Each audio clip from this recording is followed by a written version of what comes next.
gusto ko na magpaalam sa inyo na marahil ito na yung huling tulong ko sa inyo.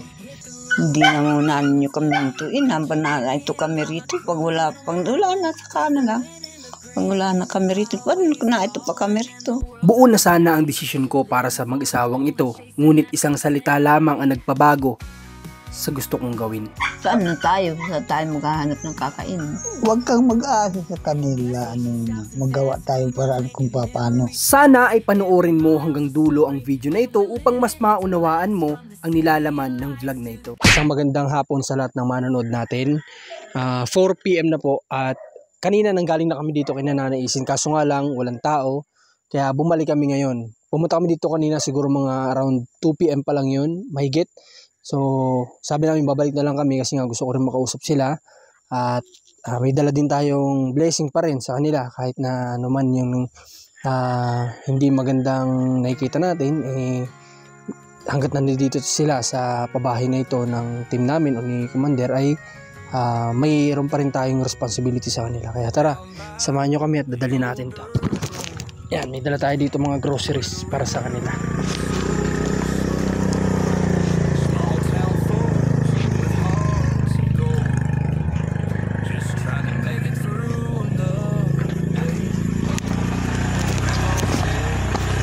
Dito naman si Tatay Dorja kasi si Nanay Isin. Nadat na naman namin dito kasi kanina nga ay saan galing si Nanay Isin? Sa Mactang, Nag-ano po siya doon? nagsingil doon kay hanggang wala mong nakuha. Nagsingil lang pa utang. O, sa mga pag-utang, nakarating yun dito. Nagpunta pa dito sa iyo para mangutang? Oo. Bakit po ninyo pinautang? Kayo nangangailangan din. Pinautang. Kuhan. Ayaw ko ba kung bakit ganyan ang taong yan. Nakasakay siya sa motor nung nag-utang. Hinatid siya. Hinatid siya dito. May sinadya. Bakit pinautang niyo pa, Nanay? Ay, paano wala daw pang gastos. Kaano-ano niyo ba yun? Pamangkin ko yun. Bakit naman kayo pang inuutangan, Nanay? Ay, awan ko sa kanila. Kahit yung matanda na yun, kalapit namin, nautang yun sa amin. Nautang. Pag silisin, nagagalit yan. Hindi na makatulog sa utang. Bakit pinapautang niyo pa, Nanay? Kayo yung nangangailangan din. Tuloy ngayon, nagpunta pa kayo doon, naglakad ka lang. Ay, natid ako ng pamangkin kung yung bagang inabilan ko ng mga gamit namin. Yung may motor. Oo. Kanina, yung papunta doon, naglakad ka o sakay ka na niya? Sabi din ni mama, sakay na niya nanay. Yatid kita hanggang Sabang. Pagdating doon sa Sabang, sumakay ulit ako ng motor, pauwi doon. Meron na akong 40, ibabayad ko, ayaw ng pabayaran. Ay di hanggang sa Mactang na. Bakit naman hindi ko maisip bakit kayo pang inuutangan? Alam naman na kayo kapos din naman sa buhay. Kung si Karabaw, malambot ang ilong hilahin. Yan, pag ako, hindi. Yan ang malambot pa sa mamon. Dapat, Nanay, kapag ganyan, isipin nyo din yung sarili nyo. Kasi kayo po ang kawawa kapag ganyan na maniningil ka, pupunta ka pa doon. Nung nangutang sila, silang pumunta dito. Nung magbabayad, ikaw nang pupunta doon. Oo. Sama pa nga kami dalawa pagsingin. Di ba? Pinakain kami roon. Kayo pang abala. Sabi sa akin ay pupunta raw siya rito. 200 pa ang sinisingil ko ay dadalhan daw ako ng bigas. Bigas ang ibabayad. Pero 500 yun na utang niya sa'yo. Okay. Kamusta naman kayo ni Tatay Doro? Ito. Nagtay ako. Pagkain ko ng tutukin, nagsakit ang tiyan ko. Isang linggo akong tumahain. Saan galing yun? Binili ko at yung bagang binigay mo sa akin 1,000 na ibos na. Ay 2,000 na ibos na ng kabibili ng ulam, mudo, bigas. Ay naibos na namin. Nautay-utay ng kaibos. Ba't may nakapagbalita sa akin? Pagkabigay ko doon sa'yo ng 2,000, kinabukasan nasa sentro ka na naman. Nanghihingi ka daw doon ng ano?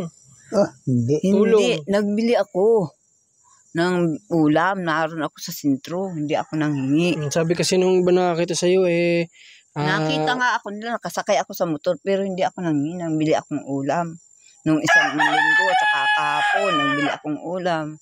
Ultimo na yung binigay mo sa akin. 2,000 nung binili kong ulam sa krodo. Yun na. Kaya ako naroon sa sentro pala, nagbili ako ng krodo. Oh, isang puno doon sa buting plastic na dilaw. Okay, at nakausap ko din si Ate Grace. Nasabi nga daw decidido daw kayo na alis na talaga kapag nag-payout kayo sa senior. Ngayong December. Sana nga ay ang naisip Dalawang naman. bagay yun, hindi Dalawang sinasado. bagay ang isip namin dahil kuan ay ang pagtabo nga, sabi ko paano ang pagtabo natin. Ako'y nangingilig ang tuhod ko. Gawa, sabi ko pag-aahon. Sabi naman ni Duro, mag-isip ulit tayo kung aalis tayo, kung ano. Sabi ko, bahala ka. Sabi kong ganun. Papan yun, sinabi sa akin, hindi na muna niya tayo alis at tayo niya wala pang malipatan na, titirikan ng bahay. Wala pa tayong nauusap na kamag-anak natin. Oo. Ay, upo muna kayo. Upo kayo. Mga ngawit kayo. Dito tayo, Tatay Doro. Upo kayo Dala dito. ko nga yung binigay mo daw sa kanyang ulam. Oh. Kanino? Binilagay mo sa kanya nung nasa Bordeaux ako. Yan pa yun. Itong grocery? Oo. Kinuha ko, dala ko kanina. Yung binigay ko kay Tatay Doro na grocery ito, nung nasa Bordeaux ka, Siya yan. Bordeos, tinago ni Tatay sa kamag-anak nyo. Ngayon, dala-dala mo. Oo. Ayos hindi pa pala ni Tatay Wala Doro siyang nakuha sa inutangan. Sige po kayo, para hindi kayo mangawit. Tabi na lang kayo dyan. Ang paglipat-lipat, mahirap din. Ay, nag-usap na ako kay Ate Sina. Ayaw pumayag. Ayaw din na pumayag nung kapatid niya. Na Makitirik ng bahay. Ayaw daw ng mga kapatid niya. Bayaan mo siya. Hindi sabi kay bahala kayo kung ayaw ninyo. Ubusin ng mga nanakaon nila. Sabi kay bahala kayo kung ayaw ninyo. Sabi kong ganun. Ayaw sa matino, gusto sa masama. Hindi na ako nagpilit at ayaw. Okay. So, sa totoo lang mga kabayan, alam ko naman na ang gusto ninyo mapanood sa mga vlog, lalo-lalo na yung mga nasa ibang bansa, yung mga makapagbigay saya din sa inyo. Kaso nga lang, wala tayong magagawa kung ang isang pamilya na pinupunta natin ay may mga problema, talagang yan yung makikita sa channel natin. Alam ko din naman kahit naman kami gusto namin syempre masaya lang, ganyan. Kasi syempre, pati kami, magiging masaya din. Kung kagaya ka ni Jojo at Herlin, di ba, nakita nyo naman na pupunta kami doon, masaya lang, ganun, magiging masaya din kami, lalo na yung mga manonood. Dito kasi kila nanaisin, kabaligtaran. Dito naman, marami silang nagiging problema dito, talaga, wala tayong magawa, yan yung buhay nila, talagang yun yung ma-adapt natin. Pati nga kami, sabi ko, di ba, na-stress din kami. At alam ko ganun din yung mga manonood, na yung iba nga, naiinis na. Sa totoo lang nanay, nainis yung ibang manonood natin kasi nga daw iba daw yung nakikita nilang pag-uugali ni Tatay Doro. Wag na niya. Kung minsan kakain niya, maalis. Kung minsan hindi. Kaya ayun, sa totoo lang, hindi ko alam no, nanay ganito. Since dito pa din kasi kayo sa pabahay ni Commander, ganito. Sa totoo lang, iniisip ko ngayong araw na gusto ko na magpaalam sa inyo na marahil ito na yung huling tulong ko sa inyo. Kaso nga lang, nandito pa rin kayo sa pabahay ni Commander, kaya kahit pa paano, sa abot ng mga kaya namin at pag-unawa sa inyo, pupunta pa din kami dito. Pero sa totoo lang, naisip ko na yun ngayong araw, na gusto ko na sana talaga sa inyo magpaalam. Kasi nakausap ko din si Tatay Ben, hindi pala kayo nag-sorry. Wala naman doon nagsorry sa kanya. Si Duro Butog siya. Nagsuri ka doon Nagyapo sa pangakain dalawa. Nabrasa ko pa nga siya Nagkamayan silang dalawa. Pag abrasa, ginanon ko pa ang braso niya. Dinudo ko. Ba't mo ginanon? Biro ko lang sa kanya.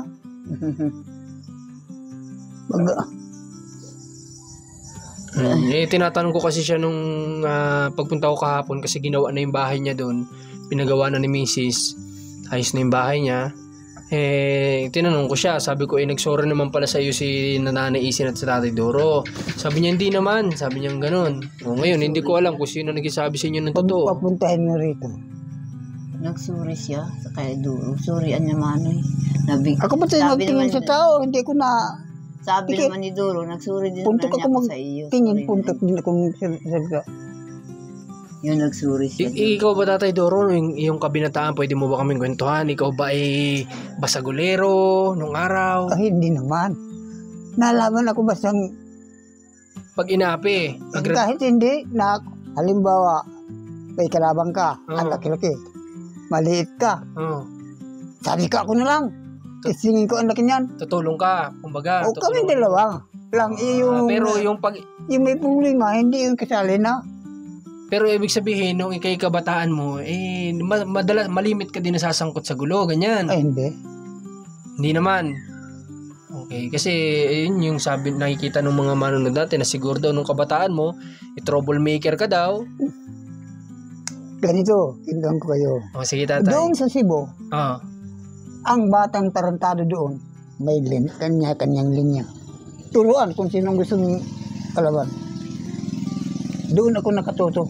Kaya naging ganyan yung ano mo, yung kung baga kaya ka nagkaroon ng ganyan din na pag-ugali dahil doon sa Cebu nung ikay bata. Oo, tuturuan ka lang kung gusto kang kalabanin. Pero hindi man kayo nag-aaway. Pagkatapos noon, rewalay. Okay. So, ayun, Nanay Isin, Tatay Doro, ano ba ang ano nyo? Ano bang gusto nyo? Kami ba ibibisita pa dito o hindi na? Ay, siyempre, bahay mo ito. Ay, hindi ko po ito bahay. Pabahay po namin ito, pero hindi ko po ito bahay. Hindi ko ito bahay, tatay. Ang bahay ko ay nasa Candelaria. Ito, pinagawa namin ito para doon sa tinulungan ni Mrs. dati. Pati itong lupa, binili namin ito para may mapagtirikan. Pero ito hindi ito sa amin. Para ito sa mga taong walang matirhan. Kagaya ninyong dalawa, gusto nyo doon umalis, kaya inilipat namin kayo dito. Kayo ba, anong gusto nyo? Sabi din ng mga viewers, tigilan ko na kayo. Huwag na daw ako dito pumunta, sapat na daw yon. Kung ako nga lang, kung sa totoo lang, yun nga, sabi ko kanina, nag-decide na sana ako na last na tulong ko na itong, dala ko na ito ngayon. Kasi nga, kailangan magpakita din po kayo ng kagandahang loob, kabutihang pagiging tao. Kasi napapanood kayo ng mga manonood, sila ang dahilan kung bakit kami nakakatulong. So, para silang sabihin na nating ang sponsor at ang manonood para namin silang mga boss. Ganon. Kapag sinabi nila na tama na yan, kapag tinuloy ko pa, maiinis sila sa akin. Hindi na nila ako lalo panunuorin ang mga videos ko. Paano ako makakatulong sa iba? Sabi sa akin, may nakapagsabi pa sa akin, mga opisyalis doon sa barangay ninyo, na ikaw naman daw, okay ka naman daw. Kaso nga lang si Tatay Doro daw, medyo may problema. Totoo ba yun? Problema sa buhay niya yung... Sa pag-uugali daw. Pero ikaw daw, okay ka naman daw. Wala naman daw problema. Kasi doon, gusto nila, gayaan ka. Gusto silang magaling. Ako ang taro. Pinapatulang ko sila kahit ako matanda na. Ganun. Okay, kaya siguro nainis sila sa'yo doon. Magaling sila sa akin. Magaling yun. Sa salita? Hindi. Sa paggawa ng kwento o ano? Oo, kung ano-anong sasabihin. Si Doro ngaya, tamad ngayon. Well, siyempre matamad ka, may sakit ka. Naunawaan naman namin yung tatay. Yung sa pagkilos, hindi ka naman kailangang obligahin kasi nga, ikaw ay may nararamdaman na. Pero alam mo ba tatay na ang pagpapakumbaba ay masigit dun sa ginagawa nila? Kung ikaw ay tinatapakan nila, yung pagkatao mo ay tinatapakan at ikaw ay mapagkumbaba, iaangat ka ng Diyos. Sino ba ang iba itataas ng Diyos? Di ba yung nagpapakumbaba? Ay, hindi ba siya Hindi, nandiyan sa litan mo. Sabi ni tatay, siya nagsabi na pinapatulan niya. mo, iba ang takanan ng Diyos at saka ang tao. Ay sino ba ang mas masusunod tatay? Yung nasa itaas ba o tayong tao lang? Siyempre ikaw ang may gawa. Siyempre ikaw ang sundin. Oo nga tatay, ganda po yun. Ang ibig ko sabihin, hindi ko mapipigilan si Tatay Duro kasi ugali niya na po yan ay. Tatay Duro, ang ibig ko sabihin, sa akin kasi naranasan ko na kung ano hindi man magka-parehas tayo ng dinanas, pero marami na ding umapak sa akin na tao nung hindi pa ako nag-vlog, ha? Pero nagpakumbaba ako at pinatunayan ko sa kanila na maling iniisip nila sa akin. Kagaya na lang tatay, bigyan kita example, ha? Dati minamaliit yung paggagawa ko ng cake, ha? Kasi hindi pa ako nag-vlog, nagagawa ako ng cake. May mga tao nagmamaliit sa akin. Sabi ko, balang araw ipapakita ko sa inyo yung minamaliit nyo. Ngayon may shop na po ako tatay ng cake. Kasi nagpakumbaba ako, hinayaan ko lang. Kung anong masakit sa akin sabihin, hayaan ko lang yun. Hindi ko yung papatulan. Ang gagawin ko, patutunayan ko sa inyo, mali kayo. Oh. Diyan, ang mga tao diyan. Kaya sa'yo naman tatay, ang ginagawa mo, pinapatulan mo naman. May mga utang kasi yan sila. Hindi nagbabayad. Sa inyo, Oo. Eh, mga Pasko na yun, may mga utang yun sa amin. paano kayo nautangan? Saan galing pera niyo? Aba, Abay, nung kami baguhan pa lang kami. nagtatrabaho kami, namumulot kami ng nyug, hindi sa kapana, nagmumulot kami ng nyug noon. Hmm. Ay, ang ginawa nila, wala silang panghanda sa namatay nilang apo. Hmm. Anya Kuya Duro, pautangin mo ako may bisintos. Saka anya yung nyug mo, utangin ko ulit, babayaran ko rin. Hanggang ngayon, di sila nagbalayad. Kulubot na Pero, mo, hindi pero mo sinasabihan pa nila si Kuya Duro nilang taman. Doon yan si Duro nagagalit. Pero hindi sila pinaprangka. Nasa loob lang niya yun. Talaga niya mga ugalian niya ng Pasko na ito walang data. Sabi ganun yan. Isa ganyan lang ang imik pero walang data ang ugali. Pamamantog pa akong tamad. Ay samantalaan ng bata pa niya ako'y sipag na sipag ko. Ngayon na niya ako ng tamad. Ay paano hindi papanin ko. Ilan nyugan ang hinawakan ko dito sa Kapalunggang ito? 6. Kay Bina de la Cruz. Kay Bio. Oh, anong nangyari tay? Bakit naging ang buhay ninyo nanaisin na nung makita namin kay ganon? Ang mga ugali ng among namin, hindi ko gusto. Magsusundukan kami sa... Oh, yun kasi, yan yung sinasabi ko. Napagpapakumbaba, tay, yan yung wala sa'yo. Pasensya ka na tayo, alam ko mas matanda ka sa akin. Pero, depende naman yan sa natututunan natin sa buhay. Ano? Ito ay inutusan ko. Itabo mo ko mapaligo at ako, ang trabaho ko doon. Bigiri yung mag-alaga ng baboy, mga itik. Ang 500 yan, nagtatatlong grupo. Ang luso ko dyan, nandiyan na. Sa ako, sinasa ko, saktuhan mo ko ito, makarigos ko. Bulpa kong baboy. Narinig nung among ni. Utos ka dyan. Baka suntukin, hali ka na dito, marahas na. Ang laki ba? Ibang ugali ko. Okay. Naayaw ako kung Ang ugali ni tatay sa madaling salita, nakikita ko sa kanya ay hindi si tatay magpasensya. Yun. Sa madaling salita, wag na tayong ikot-ikot. Si tatay ay hindi. Mababa ang, maiksi ang pasensya. Yun lang yun sa madaling salita. Ano? Kasi kung ganun nga, may bagay na ganun, ipinapatulan na kagad ni tatay Doro. Yun. Wala nang, hindi na natin ilalayo. marami kaming binitiyon na. Yun namang iba. Pinalalayas na kami kahit may kaprahin pa, may manok. may bimil na naipon namin. Kulang na lang ng 100 sa 10,000.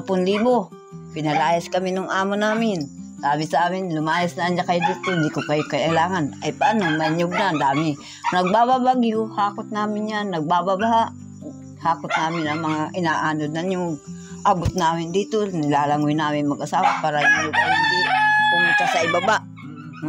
Yan ang gawa namin. Nang dumami na, ay pinalayas na kami. Yung baboy ay binayaran kami ng 1,500 lang ang isa. Ang dalawang baboy, 1,500 lang. Ano mangyayari ng dalawang baboy na malaki na? Okay. So, ayan, yung mga kinikwento sila na naging karanasan din nila noon sa buhay nila. Pero, yun, ano pa man at ano, ang naging karanasan ninyo ay hindi na kasi natin maibabalik yun, ano? Ganyan din kami. Hindi na natin maibabalik kung ano pa yung nangyari na nakaraan, ano? Kaya nakapokus na lang tayo dapat ay dun sa present natin at sa future, ano? Alam niyo yung future? Ibig sabihin, yung pwedeng mangyari sa mga susunod na araw at kung ano yung present, kung ano yung nasan kayo ngayon, ano? Okay, so ano masahe mo nanay kung sakaling ihinto na kami sa inyo?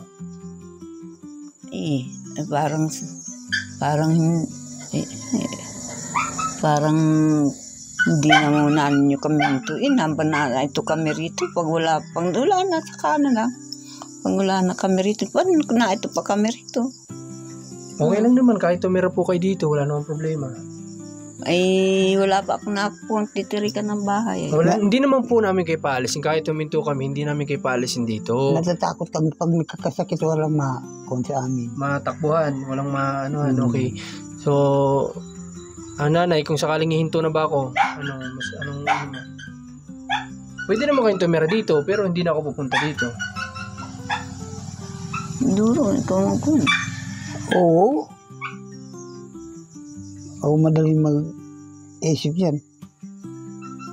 Kaya, saan na tayo? Saan tayo maghahanap ng kakain? Huwag kang mag-aasa sa kanila. Magawa tayong paraan kung paano.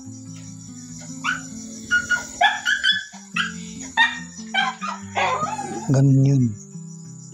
Yan sila ngayon, mga trabaho ang dami. Mas matrabaho na sila kaysa sa atin.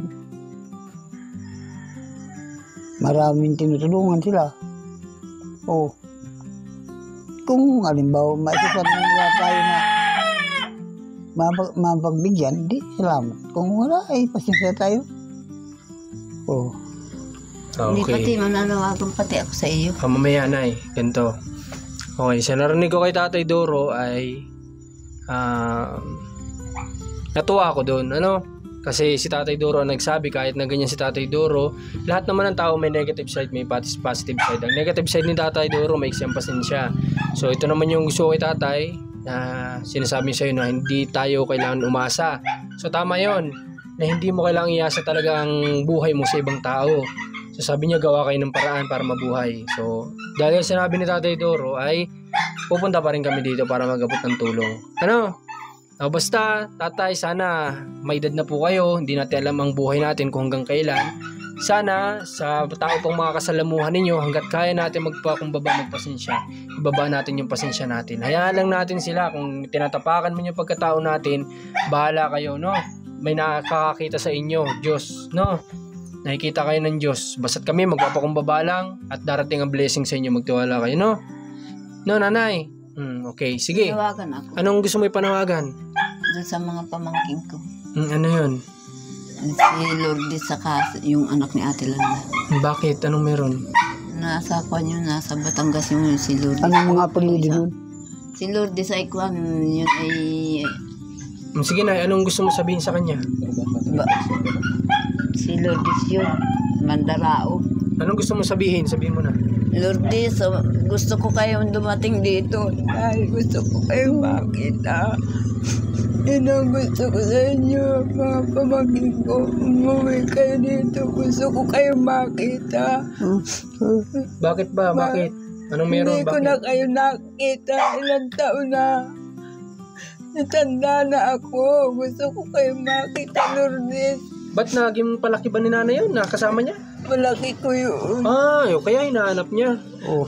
Ang mga magulang noon ay kapatid niya. Matagal niyang nakasama. Okay, hinahanap niya. Pumunta kayo rito, mga pamangking ko. Kailangan ko kayo rito. Makita ninyo kung buhay pa. Ako na lang ang tiyahin ninyo. Magdaraog at saka uhas. Makita ko kayo. Lourdes na Mandaraog. Umuwi kayo dito. Marilyn, anak ni Ate Landa, umuwi rito. Mga anak ni Yolanda Alye, umuwi dito. Hindi, ikaw gibi. At kayo. Para ka naman nanay niya nagpapaalam Pinapauwi mo sila na Okay, sige. Sa mga pamangkin ni nanay, sana mabisita nyo sila nanay dito. Video call kayo. Pwede kayo sa amin mag-contact. Makausap nyo sila. Namimiss kayo ng tiyahin ninyo na alaga din pala sa inyo. Nung una nagpunta Bisitahin naman nyo. sila dito, ay ang kalsada, halimbawa, mapunta dito sa, Sabang, hindi na makapihit ang kutsi nila. Okay. May kaya-kaya na sila ngayon sa buhay. Mayroon. Kaya yun. Tulungan nyo naman yung tita nyo na nag-alaga sa inyo. Kahit man lang, ang request nga lang niya, makita lang kayo. Sana magbisita kayo dito at pwede namin kayong i-assist para makapunta dito sa pabahay. Nanay, yun lang? Okay na? Sige.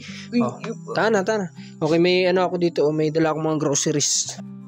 Maski mo sa nung kami, magbisita ka magiraran sa mga igdi. Tatay, bibisitahin ko kayo kasi... Paano kung turoog na kami igdi? Naman, bibisitahin ko kayo dito. Huwag kayong mag-alala. Sa totoo lang, nagpunta ako dito nakaraan. Sabi ko kasi, nalaman mo naman, di ba? Nagpunta ako dito at bibigyan ko nga sana kayo ng cash noon. Pero yun nga, may kakusapin ko din sana kayo noon. Kaso nga lang, di ko kayo nadatnan at nasa pagamutan pala kayo. Kaya nagbili na lang ako ng mga groceries at sabi ko, baka wala na naman kayo dito. Kanina nga wala ka. Kaya antay na lang kami ni Ren sa makabalik dito. Ano na lang kami ng oras, siglaan. Dapat may pupuntahan pa kami ngayong araw. Kaso nga lang, di na muna namin pinuntahan at kailangan ko kayong mabisita. Akala ko bukas kayo balik dito. Akala mo pag sabi namin babalik na lang, Oo. bukas na. Okay. Sige na ha. Ano kayo, magpakabuti lang sa kapwa natin ha. At magpapakabuti din kami sa inyo. Yun lang na may request ko, ano? Sige nanay, tatay ha. Sige, kayo nang bahala sa mga pagkain ha. Tatay Doro, punta na kami ha. Pahabaan ng pasensya tatay ha. Siguro gawa ng ulianan ako sa edit. Sige, basta habaan hanggat kaya. Ano?